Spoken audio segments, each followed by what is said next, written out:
कभी कभी खुशियों की चमक में किस्मत की एक छोटी सी दरार अचानक ऐसी कहानी लिख देती है जिसका दर्द सदियों तक पीछा नहीं छोड़ता। और आज वसुधा की कहानी भी ठीक ऐसी ही एक दरार से होकर गुजरने वाली है, जहां प्यार, त्याग, बद्दुआ और किस्मत सब एक ही धागे में उलझ जाते हैं। जी हाँ दोस्तों, कहानी की शुरुआत होती है उस सुबह से जब धूप हल्की हल्की खिड़कियों पर गिर रही थी और वसुधा धीरे धीरे देव के साथ अपनी नई जिंदगी को समझने की कोशिश कर रही थी। कितने संघर्षों, कितनी गलतफहमियों, कितने आंसुओं के बाद जाकर उन्हें आखिरकार ये सुकून का पल मिला था। ऐसा सुकून जिसे पाने की उन्होंने कितनी दुआएं की थी, कितने सपने सजाए थे। और अब जब वो पल सच बनकर सामने खड़ा था तो लगता था जैसे दुनिया की सारी खुशियां उनके दरवाजे पर दस्तक दे रही हों। चंद्रिका से अलग होकर रहना देव के लिए आसान नहीं था, क्योंकि वो एक बेटे की जिम्मेदारी, एक माँ का दर्द और अपने प्यार वसुधा के बीच हमेशा फंसा रहता था। लेकिन शायद जिंदगी की सड़कें एक मोड़ पर आकर ये जरूर तय कर देती हैं कि किसे किस दिशा में जाना है। और यही मोड़ देव को वसुधा की दुनिया में पूरी तरह खींच लाया था। चंद्रिका ने लाख कोशिशें की, लाख रुकावटें खड़ी की, हर कदम पर देव का मन बदलने की कोशिश की, पर देव अडिग था, अटल था, जैसे उसे अब वसुधा के साथ ही अपनी हर सांस पूरी करनी थी। और धीरे धीरे वही हुआ। देव और वसुधा अपनी नई जिंदगी में खुश रहने लगे, जैसे पुराने दिनों के सारे जख्म भर चुके हों। देव हर सुबह वसुधा की मुस्कान देखकर दिन की शुरुआत करता और रात को उसी मुस्कान को तकिए पर सिमटते हुए देखकर नींद में खो जाता। वसुधा भी देव के साथ अपने भाग्य को आखिरकार उजाला समझने लगी थी। लेकिन कहते हैं ना, जब किसी की खुशी किसी और की दर्द भरी यादों से टकरा जाए तो वो खुशी कभी किसी को बर्दाश्त नहीं होती। ठीक ऐसा ही हुआ चंद्रिका के साथ। वो वसुधा और देव को इस तरह खुश देखकर अंदर ही अंदर टूटने लगे। वो सोचती, कैसे कोई और उसकी जगह ले सकता है, कैसे उसके बच्चे उससे अलग होकर एक नई माँ की बाहों में पल सकते हैं, कैसे देव इतनी जल्दी उसे भूल सकता है। वो खुद को रोक नहीं पाई। एक दिन उसने तय कर ही लिया कि उसे जाकर देव और वसुधा का सामना करना है। वो भारी कदमों से, भरे दिल से, टूटी भावनाओं को समेटे हुए उनके घर पहुंच गई। दरवाजे की घंटी बजी। वसुधा ने दरवाजा खोला और जैसे ही उसने चंद्रिका को सामने देखा, उसकी खुशी की कोई सीमा ना रही। मासा, आप आ गई, आइए ना। उसकी आवाज में सच्ची खुशी थी, अपनापन था, वो अपनापन जो वसुधा दिल से देती थी। लेकिन चंद्रिका की आंखों में वो गर्माहट नहीं थी, वहां सिर्फ तूफान था, एक दर्द का तूफान। चंद्रिका ने घर में कदम तो रखा, लेकिन उसके दिल में जमी खाई टूटती ही नहीं थी। वसुधा ने सोचा था कि शायद चंद्रिका अब मान जाएगी, सब ठीक हो जाएगा। लेकिन चंद्रिका की पहली ही बात ने माहौल को सन्न कर दिया। बहुत खुश होना वसुधा। चंद्रिका की आवाज में कंपकपी थी, लेकिन उसमें गुस्से की आग भी थी। वसुधा ठिठक गई। मासा, मैंने... चुप! चंद्रिका चिल्ला पड़ी। जो बच्चे अपनी माँ से एक दिन भी दूर नहीं रहते थे, उन्हें तुमने मुझसे हमेशा के लिए छीन लिया। और तुम इतनी खुश कैसे रह सकती हो, कैसे? हवा में जैसे कोई कड़कती बिजली दौड़ गई। वसुधा समझ नहीं पा रही थी कि क्या बोले। मासा, मैंने कोई... मत बोलो वसुधा। चंद्रिका की आंखों से आंसू बह रहे थे। तुमने मुझे धोखा दिया और मैं तुम्हें बद्दुआ देती हूँ। हाँ वसुधा, बद्दुआ, कि जैसे मैं अपने बच्चों के लिए तड़प रही हूँ, वैसे ही तुम भी अपने पति के प्यार के लिए तड़पती रहो।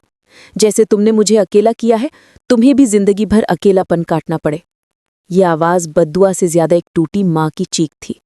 और बद्दुआ जब माँ के आंसुओं से निकले तो कहते हैं ना, आकाश भी कांप जाता है। वसुधा का चेहरा सफेद पड़ने लगा, उसका सिर घूमने लगा।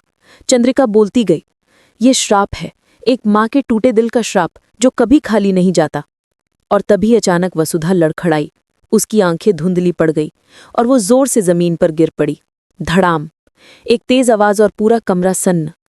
चंद्रिका घबरा गई, पर उसके चेहरे पर अफसोस नहीं था, बल्कि हैरानी थी कि वसुधा इतनी जल्दी गिर कैसे गई। तभी दरवाजा खुला, देव अंदर आया। वसु, आपने वसु को क्या बोल दिया? देव की आवाज गुस्से से कांप रही थी। मासा, वसु प्रेग्नेंट है। ये सुनते ही जैसे समय थम गया। मेरे बच्चे की माँ बनने वाली है वो, और आप इस हालत में इसे ऐसा बोल गई कि ये बेहोश हो गई। देव की आंखों में दर्द भी था और आग भी।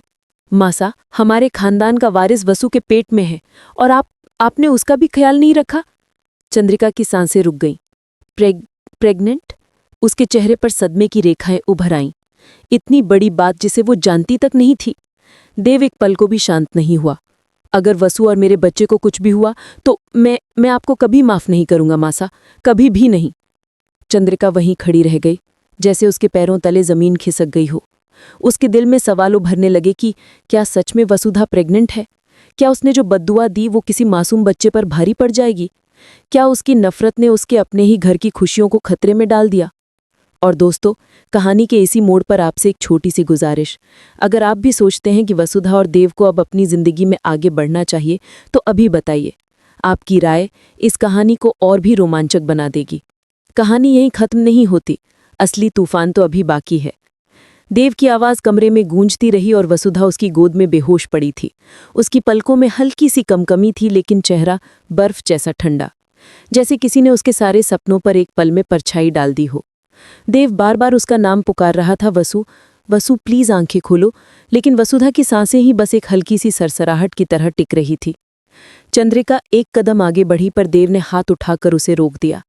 उसके चेहरे पर ऐसा दर्द था कि पल भर को चंद्रिका भी थम गई, जैसे उसे अपनी ही आवाज़ें अपने कानों में गूंजने लगी हों। वही शब्द, वही तड़प, वही बद्दुआ जो उसने वसुधा के सिर पर खड़े होकर दी थी। देव वसुधा को उठाकर कमरे से बाहर भागा और चंद्रिका वहीं जड़ हो गई।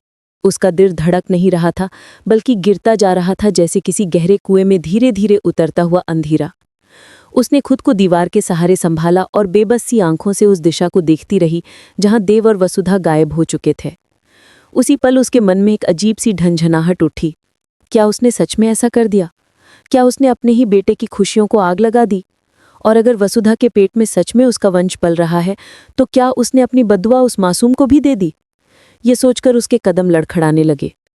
इसी बीच देव वसुधा को लेकर अस्पताल पहुंच चुका था। वहां की सफ़ेद दीवारें, चमकती लाइटें, भागती नर्सें, इन सब के बीच देव के दिल में सिर्फ एक ही आवाज़ गूंज रही थी, वसु को कुछ नहीं होना चाहिए, कुछ भी नहीं। डॉक्टर वसुधा को अंदर ले गए। देव बाहर खड़ा था। उसके हाथ ठंडे पड़ चुके थे और माथे पर पसीना छलक आया था। वो खुद से भी लड़ रहा था, गुस्से से, डर से, और उस सवाल से जो लगातार उसे अंदर से काट रहा था। अगर वसुधा और बच्चा, अगर वो ये सोच भी नहीं पा रहा था।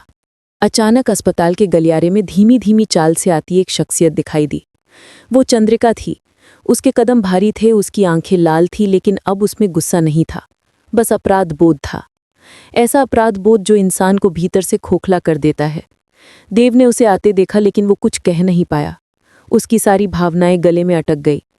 चंद्रिका उसके पास आई और उसने फटे स्वर में कहा, देव, मैं जो... पर देव ने बीच में ही उसका वाक्य काट दिया।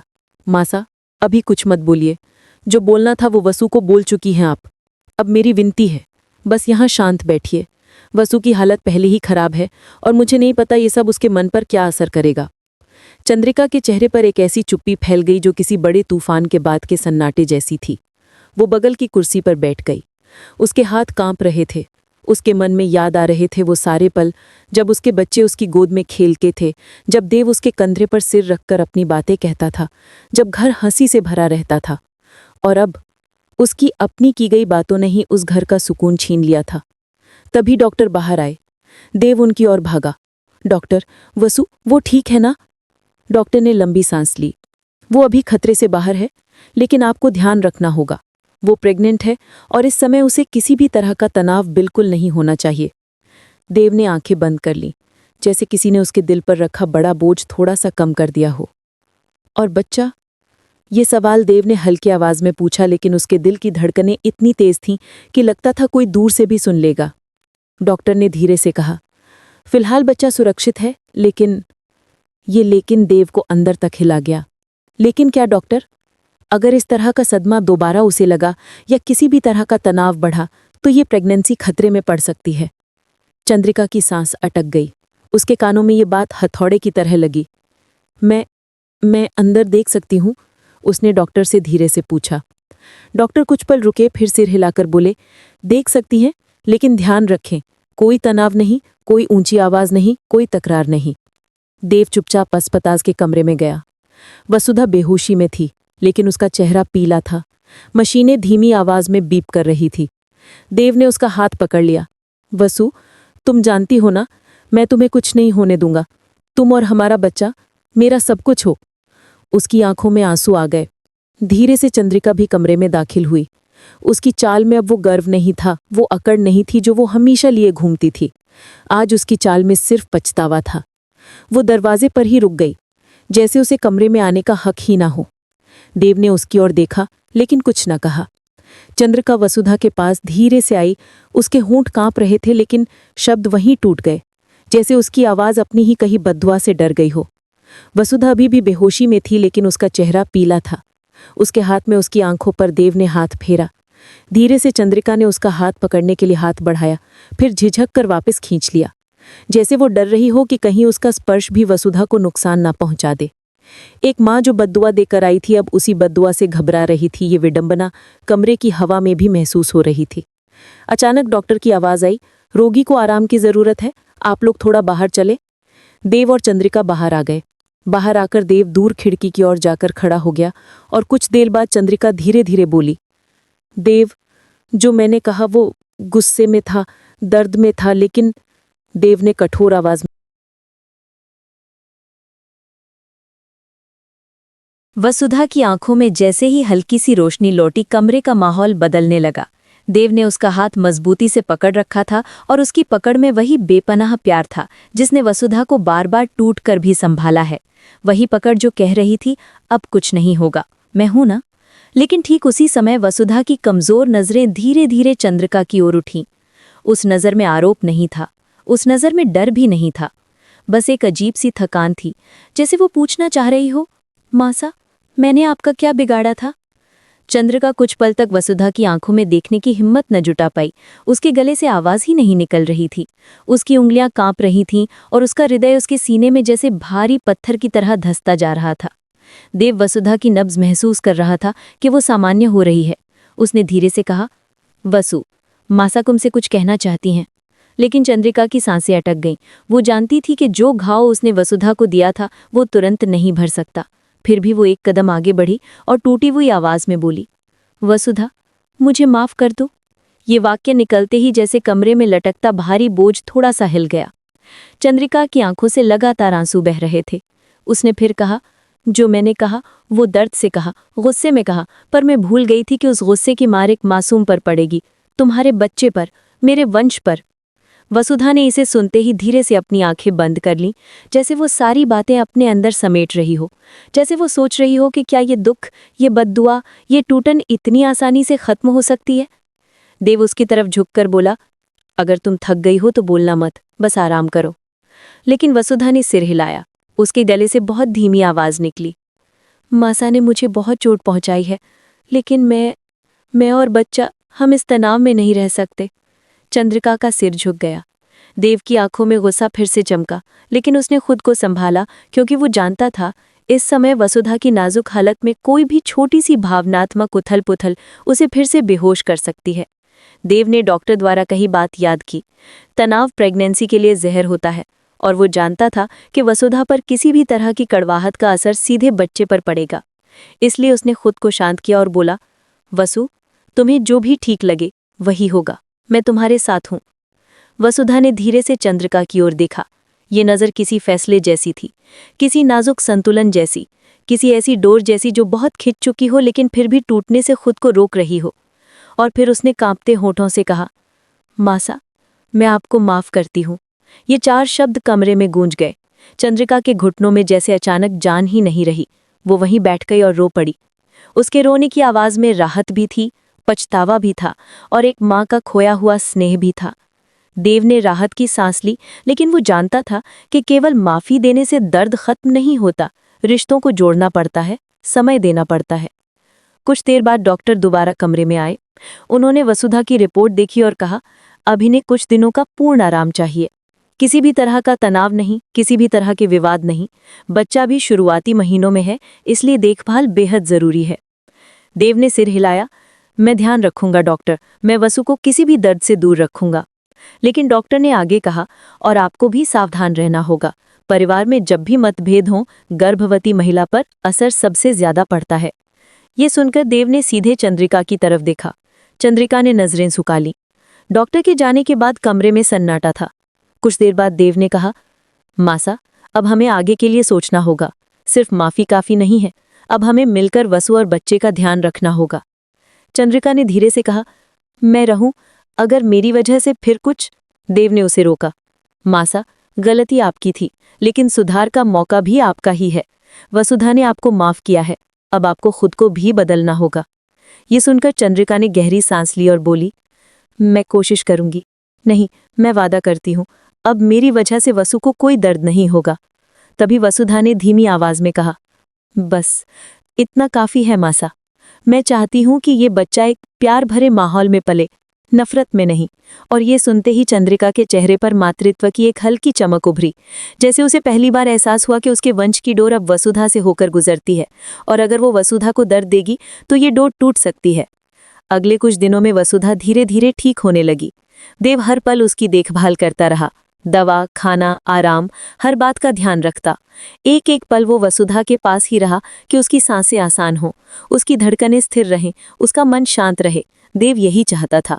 और चंद्रिका, वो बदलने लगी थी। वो वसुधा के लिए गर्म दूध बनाती, उसके लिए दवाई रखती, उसके कमरे में चुपचाप बैठकर उसे देखती और सोचती, मैंने कैसे इस लड़की को इतना दर्द दिया? ये तो मेरे परिवार की नई शुरुआत है।